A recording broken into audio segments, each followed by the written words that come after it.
बड़ी खबर इटावा से है, जहां पर थाना एकदिल क्षेत्र के अंतर्गत एक महिला ने अपने प्रेमी को 3.5 लाख रुपए की सुपारी देकर अपने पति की हत्या करवा दी। इटावा पुलिस ने मात्र 12 घंटे के अंदर ही उक्त हत्या का पर्दाफाश करते हुए एक अभियुक्ता सहित कुल 3 अभियुक्तों को एक मोटरसाइकिल सहित गिरफ्तार किया है। अभियुक्त रोहित द्वारा बताया गया कि वह रिश्ते में मनोज का ममेरा भाई लगता है, जिस कारण उसका घर पर आना जाना रहता था। इसी के चलते उसकी मनोज की पत्नी से पिछले 1 वर्ष से प्रेम प्रसंग हो गया था एवं मनोज अपनी पत्नी को मारता पीटता एवं परेशान करता था। इसी कारण से उसकी पत्नी ने मनोज की हत्या करवाने के लिए 3.5 लाख रुपए देने की बात कही थी। कि एक रात पहले जो बीती रात है, उस रात से पहले जो है डेड बॉडी मिली थी सोनवारा गांव, जैसा कि बता रहे हैं, बड़पुरा थाना अंतर्गत जनपद इटावा में। एक व्यक्ति लगभग 40 वर्ष की उसकी उम्र थी, उसकी डेड बॉडी मिली थी और प्रथम दृष्टया ऐसा लगता था कि एक्सीडेंट हुआ है और रोड के किनारे चूंकि बॉडी भी पड़ी हुई थी।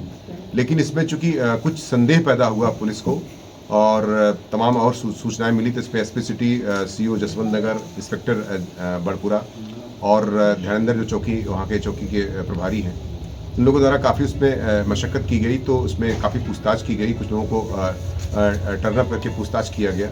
ये जानकारी मिली कि एक महिला है जो कि अपने ममेरे देवर के साथ उनके प्रेम संबंध चल रहे थे और पति से जो है कटु संबंध चल रहे थे। जो मनोज नाम का मृतक है, लगभग 40 साल का, उससे पत्नी की 16 साल पहले शादी हुई थी।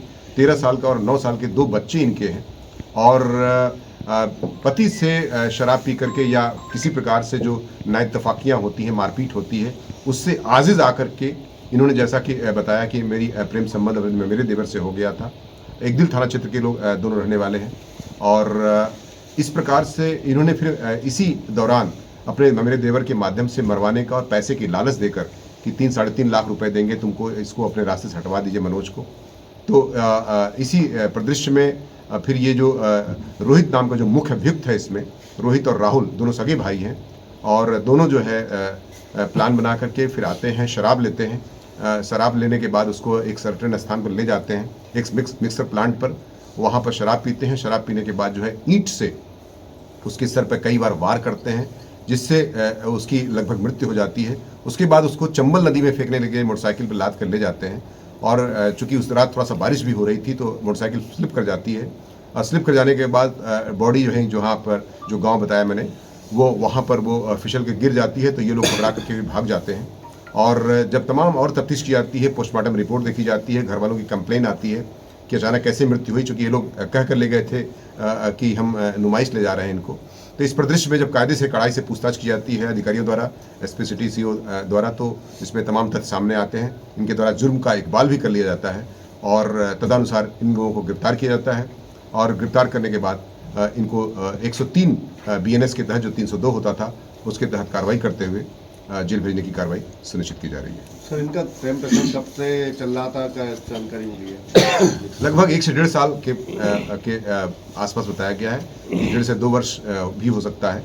इसमें इनका प्रेम संबंध चल रहा था, जैसा कि उन्होंने बात पूछताछ से स्वीकार किया है और इसी षड्यंत्र के तहत इन्होंने इसमें महिला को 120B के तहत, जो पहले IPC हुआ करता था, उसके तहत आपराधिक षड्यंत्र के तहत जेल भेजा जा रहा है। बाकी 103 BNS के तहत जेल भेजने की कार्रवाई सुनिश्चित की जा रही है। सर, ये 2 आरोपी थे, इन्होंने क्या कहानी इनके घर पर, मतलब मृतक के घर पर बताई थी, कैसे एक्सीडेंट हुआ, क्या कुछ बताया था? अब इन्होंने ये बताया था कि ये गायब हो गए हैं और किडनैपिंग तक की बात इसमें रची गई थी। यह भी संज्ञान में आया था कि किडनैपिंग का उन्होंने सूचना किया था कि मेरे भाई ही लगते थे, चूँकि बड़े भाई को किडनैप कर लिया है कुछ लोगों ने, मैंने देखा है। तो डिविएट करने के लिए या तथ्यों से छुपाने के लिए ये निश्चित तौर से इनके द्वारा ये कहानी रची गई थी, षड्यंत्र किया गया था। लेकिन जो कड़ाई से पूछताछ की जाती है, सारी कहानी, सच्चाई सामने आ गई। इटावा से शिव कुमार सिंह की रिपोर्ट, TV1 इंडिया न्यूज।